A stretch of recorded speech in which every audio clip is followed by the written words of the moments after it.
Mudsock, Indiana. Now, there's actually more than one. And as I did more research, there is actually, from what I understand, apparently no town that is officially named Mudsock in Indiana. These are colloquial names. These are nicknames that residents call these towns. Basically, in various counties, there are towns that call themselves Mudsock, such as Bernie, Dundee, and Fishers. The origin of the name comes from different beliefs. One is that it was so muddy, people would get stuck up to their feet. So it's like they're wearing socks, mud. Another one was it was believed that people would put socks over their shoes to keep their shoes clean because their feet would get stuck into the muck. Because what would happen is it was just so muddy all the time because there was swampy, muddy land everywhere. In fact, in Fishers, when they built the saloon, they actually had to build it on poles to be able to make a base for it. For those of you who know about Indiana, originally there was a lot of swampy land. Before it was drained, it developed.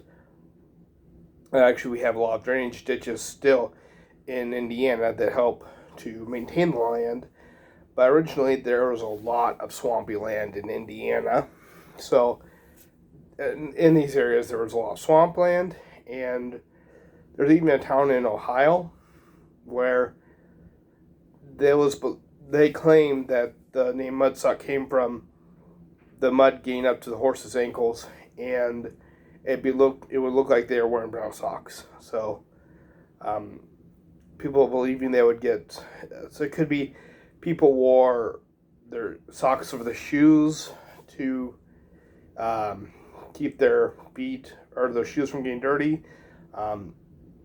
People would get up to sock height and they get stuck in the mud up to sock height.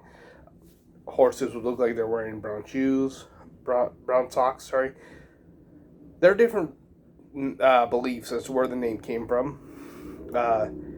Actually, if people had been drinking too much when they came out of the saloon in Fishers, they'd actually go out and stumble out and get stuck in the mud. That's how much mud there was. So, that's where the name Mudsock comes from.